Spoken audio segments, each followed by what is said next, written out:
Bonjour Jap, je voulais tout d'abord te remercier de m'accueillir chez toi et plus spécialement dans ton bar personnel. Il est effectivement très très personnel, tout le monde n'y rentre pas facilement, il faut montrer patte blanche. Oui, c'est ce que j'ai cru voir en effet. Et tu as bien compris. Bon, tu me reçois aujourd'hui pour parler de ta nouvelle collection de livres jeunesse. Pourrais-tu nous la présenter rapidement? Alors, en fait, il s'agit d'une idée qui est venue de manière... c'était pas préparé. La première chose, c'est que j'ai fait il y a l'année dernière un bouquin avec un scénariste, Jacques Pavot. J'ai fait ce livre-là sur le phare de Cordouan. Jacques Pavot était, ou je ne sais plus s'il existe encore maintenant, le festival. Il était responsable du festival de Vendès-Montalivet. Et il y a quelques années, on avait eu une proposition pour faire un petit livre justement où lui écrivait le texte et moi je faisais des aquarelles à l'intérieur. Donc ce ne sont pas des BD, ce sont des textes illustrés un peu comme Martine ou Caroline. C'en est venu après où j'ai eu envie de continuer sur ce projet-là, mais je ne savais pas trop comment faire. Et puis, lors d'une dédicace au salon, c'est pas un salon, mais en tout cas au camp de camping de la Garette où j'ai fait une de mes bandes dessinées, j'ai rencontré une personne, Laurence Lamy, qui nous a accueillis, chaleureusement, on peut le dire, qui est conservatrice de je sais pas quoi, enfin des trucs à n'en plus finir, compliqués, de Niort. Et toute une soirée, entre le champagne et les rires, on a abordé le sujet des trognes de la Venise verte. Et là, je me suis dit, mais Jap, c'est ça qu'il faut que tu fasses, des contes pour enfants dans lesquels effectivement tu mélanges fantastique et régionalisme. D'accord. Donc, à ce jour, tu as donc 2 titres prévus pour cet été. Mais qu'en est-il de la suite? Est-ce que tu as déjà des idées, des dates? Alors, les 2 premiers bouquins, les voilà, les gens ne pourront pas encore les avoir. Ce sont les BAT, c'est-à-dire que le livre n'est pas encore imprimé. Il ne sera disponible que sur souscription Ulule juillet. Et si je les ai avant, ils seront peut-être présents pour le festival de Saint-Ouen-les-Vignes, où où je suis invité. La suite, oui, bah, il y en a plein en préparation en fait. Hein, je te donne des explications? Ah ben volontiers, je suis là pour ça moi. Alors, en fait, je veux aborder des lieux un peu étranges. Donc c'est pour ça que j'ai pris Brocéliande, c'est pour ça que j'ai pris le Marais Poitevin, où il y a énormément de légendes. Et j'ai voulu mettre deux jeunes enfants, des jumeaux, qui ont quoi, une dizaine d'années, et qui sont confrontés à ces légendes par le biais de narrateurs ou par le biais de situations un petit peu fantastiques. Ce sont, excuse-moi de t'interrompre, ce sont des histoires contemporaines ou... Elle pourrait l'être, mais je n'ai pas voulu. Je suis quelqu'un qui n'est plus un gamin, et ma jeunesse s'est passée dans les années 70. De fait, mes 2 petits personnages, Chloé et Thibaut, sont resitués dans les années 70-80. Ça ne m'étonne pas. Voilà. Parfait. Donc effectivement, tu me parlais donc d'ouvrages régionalistes, fantastiques. Ouais. Est-ce que tu pourrais nous montrer quelques illustrations? Oui, bien sûr. Voilà la couverture de la stèle de Brocéliande. Oui. Voilà une illustration intérieure. Donc, Je travaille à l'aquarelle hein, uniquement. Par contre, je scanne mes dessins et fais de temps en temps quelques retouches. Voilà encore la stèle de Brocéliande. donc c'est Chloé, ton personnage, C'est ça? Chloé, oui, oui. En fait, je suis un peu... J'ai créé des jumeaux, un petit garçon, une petite fille, et je suis en train de réaliser que la petite fille prend beaucoup plus de place que le petit garçon. Mais enfin, on verra, on verra. À rééquilibrer par la suite, peut-être. Voilà. Ça, ce sont des illustrations qui seront donc dans le Maître des Trognes de la Venise verte. À titre indicatif, le narrateur du Maître des Trognes, c'est un batelier. Et le batelier, je le connais personnellement, puisque c'est un ami que je vois pratiquement tous les ans, puisqu'on va tous les ans à la Garette. À noter également qu'en face, le camping de la Garette, il y a une crêperie avec des gens que j'aime beaucoup, des amis, qui ont 2 enfants, qui sont très grands maintenant, et qui s'appellent Chloé et Thibaut. D'où l'idée des personnages. D'où l'idée des personnages. Voilà donc le maître des trognes,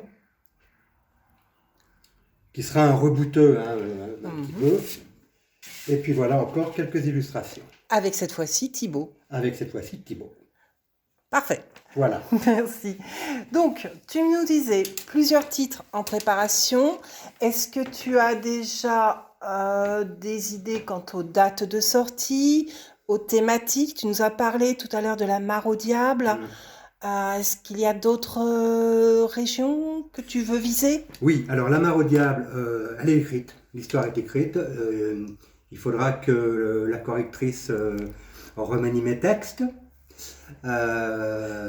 Ensuite, c'est venu la mare au diable parce que déjà, avec ma douce et ma fille, on est allé sur l'itinéraire de George Sand, c'est-à-dire partout où elle a été, les lieux qu'elle a utilisés pour ses romans, on a tout visité. Et on a été rejoint le samedi ou le dimanche par un couple d'amis qui est également mon éditeur, un de mes éditeurs. Et nous sommes allés sur la mare au diable. Alors le problème, c'est que la mare au diable, en réalité, elle n'existe plus. C'est un avatar que le tourisme a créé pour les visiteurs gogo comme moi, mais ça fait le charme quand même. Et donc j'ai eu idée de raconter une histoire qui se passe là-bas. Ensuite, effectivement, ce qui sortira à Noël, je pars sur une histoire qui se passera à côté de la Roche-aux-Fées, au château de Marcilly-Robert. J'avais écrit une nouvelle il y a 5-6 ans, 7 ans même peut-être, qui était destinée aux adultes. Je la reprends, je la remanie, c'est une catastrophe, et je l'adapte justement en incluant Chloé et Thibaut. En fait, j'ai fait ça parce que j'étais un gros paresseux, je croyais que ça allait être facile, et j'ai passé un temps colossal de correction, de remaniement, de structuration. J'étais sur du 38 pages, ça doit en faire 22, enfin c'est compliqué. Et le prochain, certainement fin décembre ou janvier, qui se passera, ça s'appellera La Baie des Trépassés, ça sera sur la légende de la ville 10 à Douarnenez. Mais là, rien n'est écrit, rien n'est dessiné. Ok, bon, bah écoute, de bien beaux projets donc en préparation. Et puis, en attendant de te revoir pour que tu nous présentes tes contes de fées, puisque j'ai cru comprendre qu'ils revenaient à l'ordre du jour.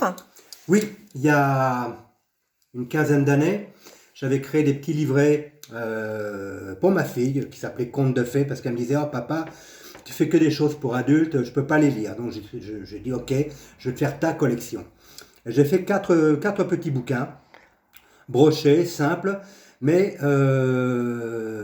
je les ai fait en collaboration avec François Walteri, un ami, et Bruno Dissano, un autre ami. Ces livres-là, évidemment, sont épuisés, j'ai épuisé. Donc j'ai décidé de les ressortir, remaqueter, dans la même collection d'ailleurs que ceux-là. Donc, ce qui les mettra plus en valeur. Cartonné, broché, relié, couleur et tout et tout. Il y en aura 2 qui sortiront à Noël. Et a priori, avant juin 2026, un avec Walteri et un autre, je ne sais pas encore. D'accord. Tout ça donne envie. J'espère que les gens vont me suivre parce que je suis quand même spécialisé dans ce qui est pin-up, jolie fille, voire BD un petit peu érotique parfois. Là, je prends un virage à 180 degrés où je fais non seulement des contes tout public, voire jeunes, mais en plus, ce n'est pas de la bande dessinée, ce sont des livres illustrés. Donc, on verra. Et justement, puisque tu l'abordes, est-ce que tu as des projets pour un public plus adulte? Oui. Alors déjà, j'ai le dernier tome de J'ai embrassé une fille, j'ai embrassé un garçon. J'ai publié les premières pages sur Facebook d'ailleurs. Ça s'appellera Sabine ou les larmes d'un été. Ça clôturera la saga. Le livre sera dans la même veine que les 2 autres, avec peut-être plus d'amertume, de regret, de déception. Enfin bon, pas tout à fait le même... Voilà, je n'en parle pas trop.